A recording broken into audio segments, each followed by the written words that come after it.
ಆರಾಧನಾ ಸಮಯ. ಪ್ರಾರ್ಥನೆ ಮಾಡೋಣ. ಕರ್ತನೆ, ಈ ಹೊತ್ತು ನಮ್ಮೊಂದಿಗೆ ನೀನು ಪಯಣಿಸುವಂಥ ದೇವರು, ಕೊಟ್ಟಿರುವಂಥ ಕೃಪೆಗಾಗಿ ನಿನಗೆ ಸ್ತೋತ್ರ ಹೇಳುತ್ತೇವೆ.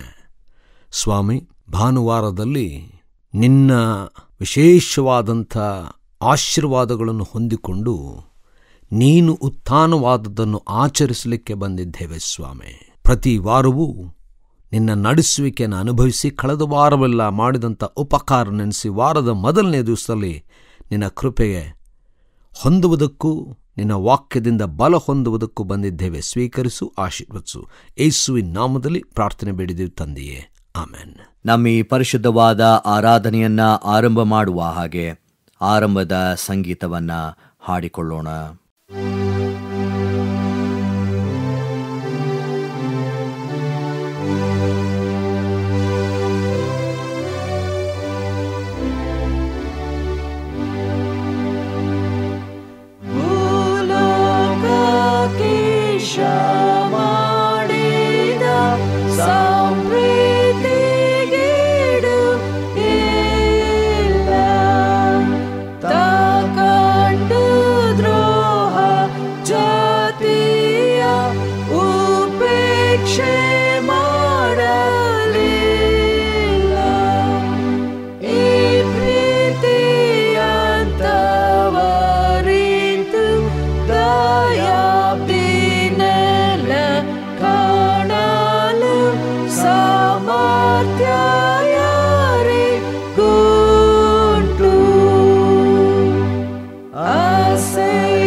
ನಮ್ಮ ಕಣ್ಣುಗಳನ್ನು ಮುಚ್ಚಿದವರಾಗಿ ನಾವು ಕಳೆದ ದಿನಮಾನಗಳಲ್ಲಿ ಮಾಡಿರುವಂಥ ಪಾಪಗಳನ್ನು ದೇವರ ಮುಂದೆ ಅರಿಕೆ ಮಾಡೋಣ.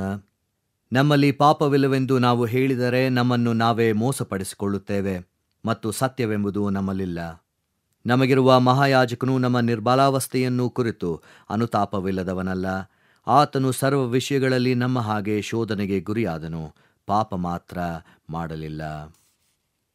ನಾವು ಮೌನವಾಗಿದ್ದು ನಮ್ಮನ್ನು ಪರೀಕ್ಷಿಸಿಕೊಳ್ಳೋಣ. ಸರ್ವಶಕ್ತನಾದ ದೇವರಿಗೆ ನಮ್ಮ ಪಾಪಗಳನ್ನು ವಿನಯದೊಡನೆ ಅರಿಕೆ ಮಾಡೋಣ. ಸರ್ವಶಕ್ತನಾದ ಅತಿ ಕನಿಕರವುಳ್ಳ ದೇವರೇ, ನಾವು ತಪ್ಪಿಸಿಕೊಂಡ ಕುರಿಗಳಂತೆ ನಿನ್ನ ಮಾರ್ಗವನ್ನು ಬಿಟ್ಟು ತಿರುಗಾಡಿದ್ದೇವೆ. ಹೆಚ್ಚಾಗಿ ನಮ್ಮ ಇಷ್ಟಾನುಸಾರವೇ ನಡೆದಿದ್ದೇವೆ. ನಿನ್ನ ಪವಿತ್ರ ಆಜ್ಞೆಗಳನ್ನು ಮೀರಿದ್ದೇವೆ. ಮಾಡತಕ್ಕದನ್ನು ಮಾಡದೆ ಮಾಡಬಾರದನ್ನು ಮಾಡಿದ್ದೇವೆ. ನಮ್ಮಲ್ಲಿ ಯಾವ ಸ್ವಸ್ಥತೆಯೂ ಇಲ್ಲ. ನೀನಾದರೂ ಕರ್ತನೇ, ನೀಚ ಪಾಪಿಗಳಾದ ನಮ್ಮನ್ನು ಕರುಣಿಸು. ನಮ್ಮ ತಪ್ಪುಗಳನ್ನು ಅರಿಕೆ ಮಾಡುವವರಿಗೆ ಕೃಪೆ ತೋರಿಸು. ನಮ್ಮ ಕರ್ತನಾದ ಕ್ರಿಸ್ತ ಯೇಸುವಿನಲ್ಲಿ ನೀನು ಮನುಷ್ಯರಿಗೆ ಮಾಡಿರುವ ವಾಗ್ದಾನಗಳ ಮೇರೆಗೆ ಪಶ್ಚಾತ್ತಾಪ ಪಡುವವರನ್ನು ಉದ್ಧರಿಸು.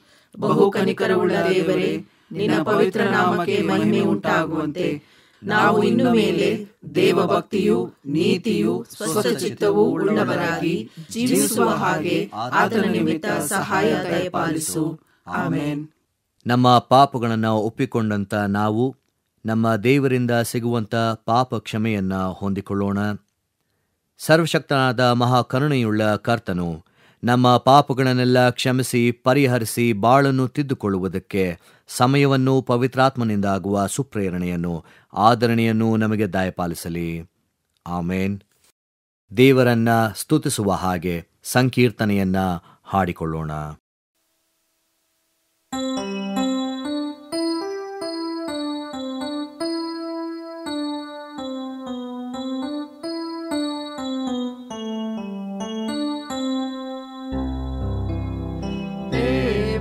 ಸೃಷ್ಟಿಶ ಸತ್ಪ್ರಭುವೇ, ಎಲ್ಲ ಜೀವ ಚಲನೆಗಳ ನೆಲೆಯೇ. ದೇವ ಸೃಷ್ಟಿಶ ಸತ್ಪ್ರಭುವೇ, ಎಲ್ಲ ಜೀವ ಚಲನೆಗಳ ನೆಲೆಯೇ. ಈ ವಿಶ್ವದೊಳು ನಾವ ಜೀವ ತರುವವ ನೀನೆ, ಈ ವಿಶ್ವದೊಳು ನಾವ ಜೀವ ತರುವವ ನೀನೆ. ಭಾವಿಸೆ ದೀನರ ಪಾದ್ಬಂಧವನು ನೀನೆ, ಭಾವಿಸೆ ದೀನರ ಪಾದ್ಬಂಧವನು ನೀನೆ. ದೇವ ಸೃಷ್ಟಿಶ ಸತ್ಪ್ರಭುವೇ, ಎಲ್ಲ ಜೀವ ಚಲನೆಗಳ ನೆಲೆಯೇ.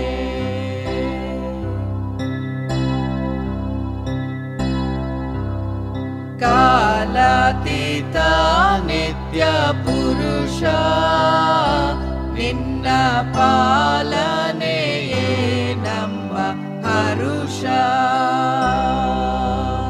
ಕಾಲಾತೀತ ನಿತ್ಯ ಪುರುಷ, ನಿನ್ನ ಪಾಲನೆಯೇ ನಮ್ಮ ಹರುಷ. ಮೇಲಾದ ಶಾಂತಿಯ ಭದ್ರಸ್ಥಾನವು ನೀನೆ, ಮೇಲಾದ ಶಾಂತಿಯ ಭದ್ರಸ್ಥಾನವು ನೀನೆ. ಕಾಲ ಕಾಲಕ್ಕೆ ಭಕ್ತ ಬಳಿಗಾಶ್ರಯನು ನೀನೆ, ಕಾಲ ಕಾಲಕ್ಕೆ ಭಕ್ತ ಬಳಿಗಾಶ್ರಯನು ನೀನೆ. ದೇವ ಸೃಷ್ಟಿಶ ಸತ್ಪ್ರಭುವೇ, ಎಲ್ಲ ಜೀವ ಚಲನೆಗಳ ನೆಲೆಯೇ.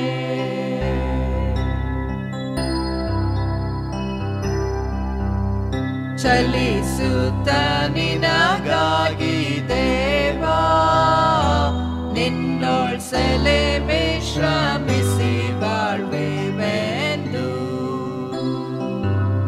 ಚಲಿಸುವ ನಿನಗಾಗಿ ದೇವಾ, ನಿನ್ನೋಳ್ ಸೆಲೆಮೆ ಶ್ರಮಿಸಿ ಬಾಳ್ವೆವೆಂದು.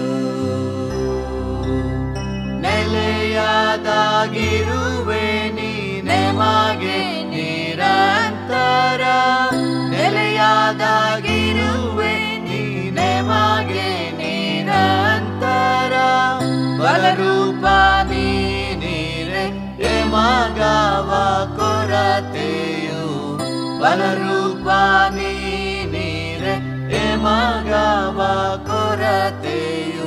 ದೇವ ಸೃಷ್ಟಿಶ ಸತ್ಪ್ರಭುವೇ, ಎಲ್ಲ ಜೀವ ಚಲನೆಗಳ ನೆಲೆಯೇ. ದೇವ ಸೃಷ್ಟಿಶ ಸತ್ಪ್ರಭುವೇ, ಎಲ್ಲ ಜೀವ ಚಲನೆಗಳ ನೆಲೆಯೇ. ಈ ವಿಶ್ವದೊಳು ನವ ಜೀವ ತರುವವ ನೀನೆ, ಈ ವಿಶ್ವದೊಳು ನವ ಜೀವ ತರುವವ ನೀನೆ. ಭಾವಿಸೆ ದೀನರ ಪಾದ್ಬಂಧವನು ನೀನೆ, ಭಾವಿಸೆ ದೀನರ ಪಾದ್ಬಂಧವನು ನೀನೆ. ಸತ್ಪ್ರಭುವೇ ಎಲ್ಲ ಜೀವ ಚಲನೆಗಳ ನೆಲೆಯೇ.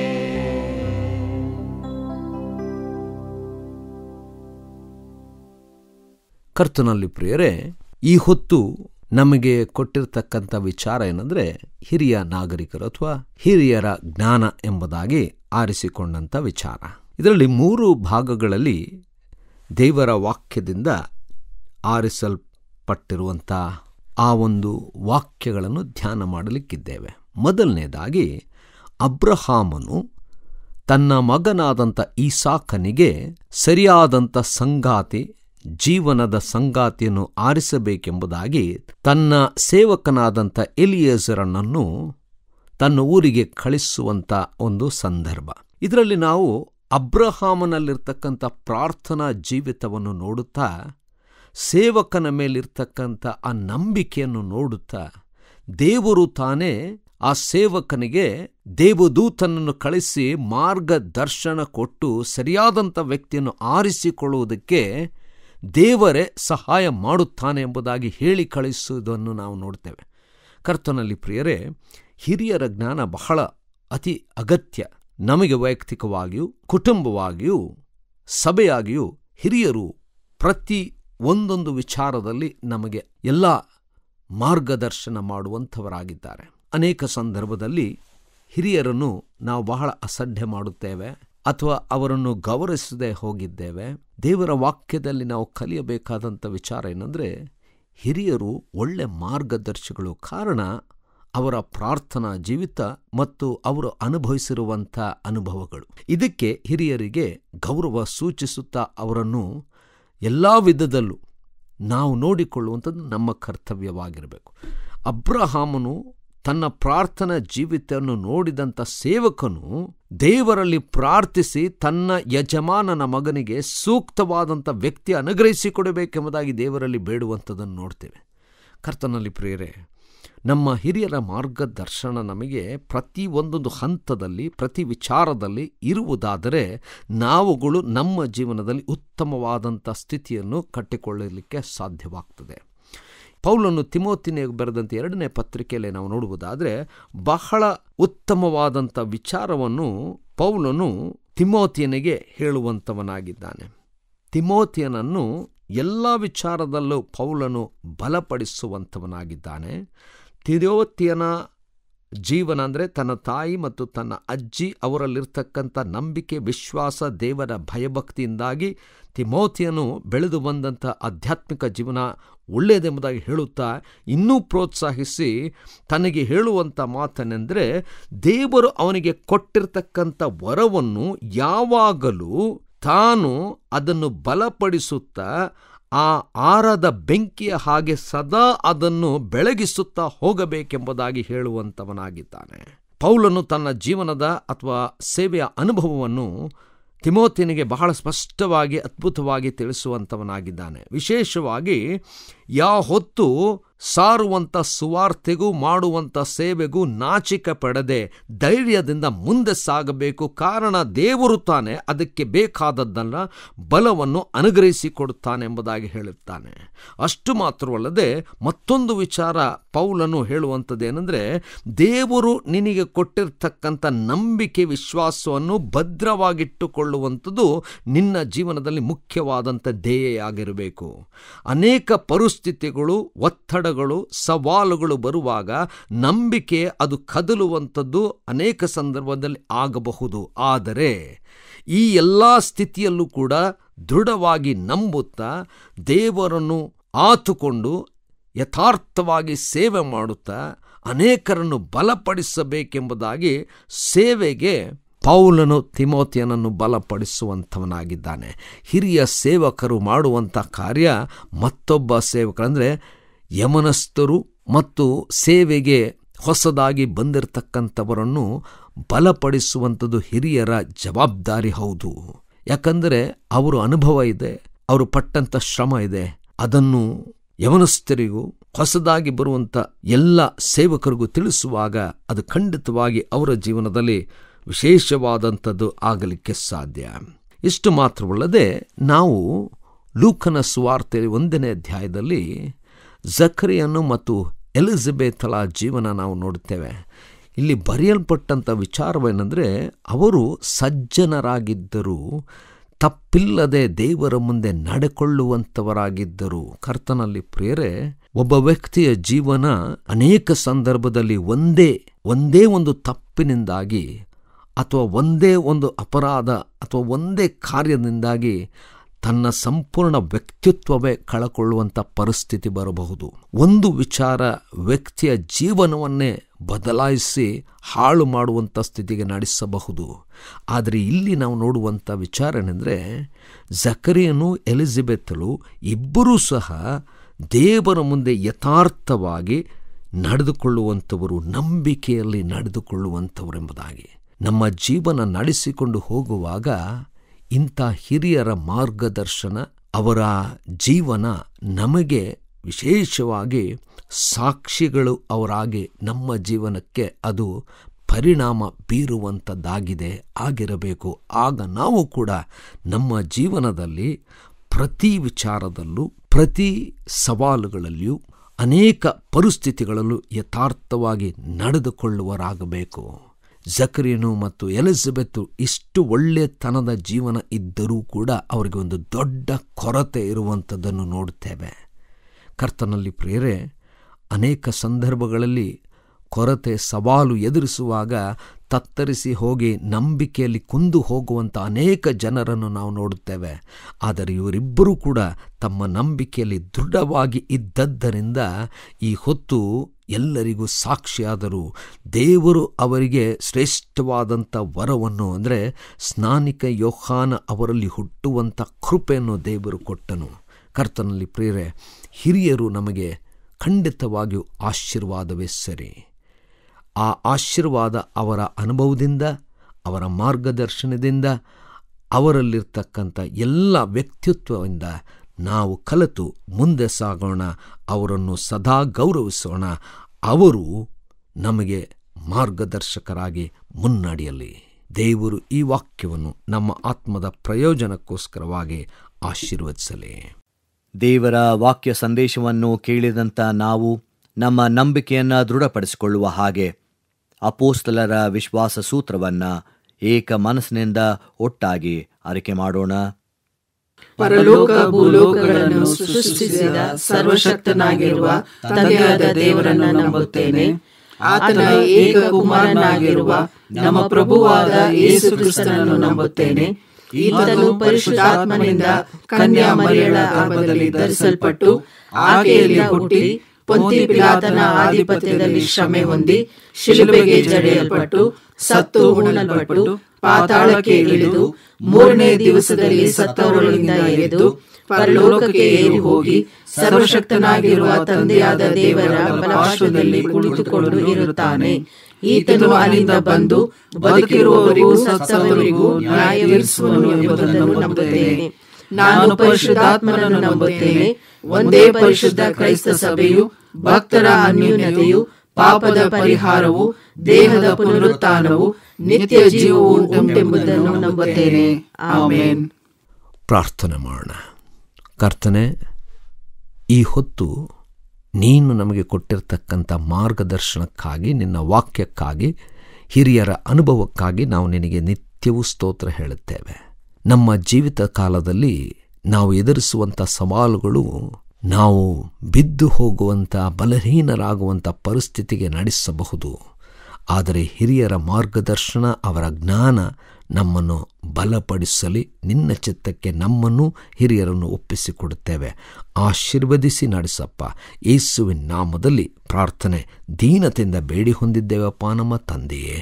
ಆಮೇನ್. ನಮ್ಮ ಆರಾಧನೆಯನ್ನ ಅಂತ್ಯಗೊಳಿಸುವ ಹಾಗೆ ಕಡೆಯ ಸಂಗೀತವನ್ನ ಹಾಡಿಕೊಳ್ಳೋಣ.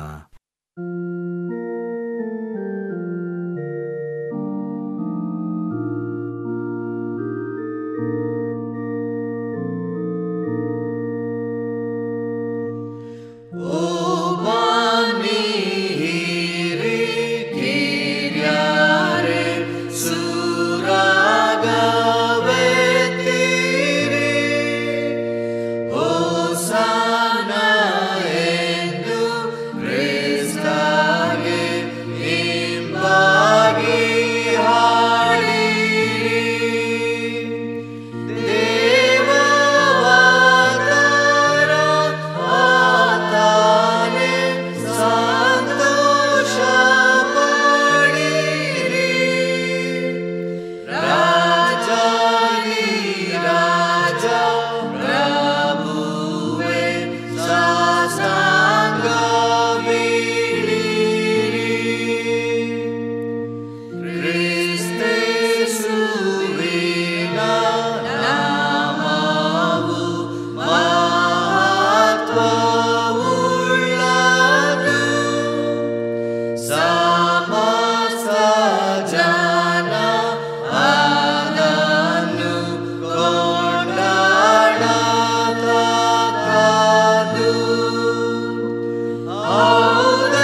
ಕರ್ತನು ತಾನೇ ಕಲಿಸಿಕೊಟ್ಟ ಪ್ರಾರ್ಥನೆಯನ್ನ ನಾವು ಏಕ ಮನಸ್ಸಿನಿಂದ ಅರಿಕೆ ಮಾಡೋಣ. ಪರಲೋಕದಲ್ಲಿರುವ ನಮ್ಮ ತಂದೆಯೇ, ನಿನ್ನ ನಾಮವು ಪರಿಶುದ್ಧವೆಂದು ಎಣಿಸಲ್ಪಡಲಿ. ನಿನ್ನ ರಾಜ್ಯವು ಬರಲಿ. ನಿನ್ನ ಚಿತ್ತವು ಪರಲೋಕದಲ್ಲಿ ನೆರವೇರುವ ಪ್ರಕಾರ ಭೂಲೋಕದಲ್ಲಿಯೂ ನೆರವೇರಲಿ. ನಮ್ಮ ಅನುದಿನದ ಆಹಾರವನ್ನು ಈ ಹೊತ್ತು ದಯಪಾಲಿಸು. ನಮಗೆ ತಪ್ಪು ಮಾಡಿದವರನ್ನು ನಾವು ಕ್ಷಮಿಸಿದಂತೆ ನಮ್ಮ ತಪ್ಪುಗಳನ್ನು ಕ್ಷಮಿಸು. ನಮ್ಮನ್ನು ಶೋಧನೆಯೊಳಗೆ ಸೇರಿಸದೆ ಕೇಡಿನಿಂದ ನಮ್ಮನ್ನು ತಪ್ಪಿಸು. ರಾಜ್ಯವು, ಬಲವು, ಮಹಿಮೆಯು ಸದಾಕಾಲ ನಿನ್ನವೇ. ಆಮೇನ್. ನಂಬಿಕೆಯಿಂದ ದೇವರ ಆಶೀರ್ವಾದವನ್ನ ಹೊಂದಿಕೊಳ್ಳೋಣ. ನಮ್ಮ ಕರ್ತನಾದ ಯೇಸು ಕ್ರಿಸ್ತನ ಅಪಾರವಾದಂಥ ಕೃಪೆ, ಅಬ್ರಹಾಂ, ಸಾರಾ, ಈಸಾಕ್, ರೆಬೆಕ್ಕ ಇವರ ದೇವರಾಗಿರುವಂಥ ತಂದೆಯು ಸದಾಕಾಲ ನಮ್ಮನ್ನು ನಡೆಸಲಿ. ನಮಗೋಸ್ಕರವಾಗಿ ಸರ್ವವನ್ನು ತ್ಯಜಿಸಿ ಬಂದ ಯೇಸು ಕ್ರಿಸ್ತನ ಕೃಪೆ ನಮ್ಮನ್ನು ಹೇರಳವಾಗಿ ಆಶೀರ್ವದಿಸಲಿ. ನಮ್ಮ ಮಧ್ಯದಲ್ಲಿ ಸಹಾಯಕನಾಗಿ ನಿಂತಿರುವಂಥ ಪವಿತ್ರಾತ್ಮನ ಸಹಾಯ, ನಡೆಸುವಿಕೆ, ಆಶೀರ್ವಾದ ನಿತ್ಯವೂ ನಮ್ಮೆಲ್ಲರ ಮೇಲೆ ಇರಲಿ. ಆಮೆನ್.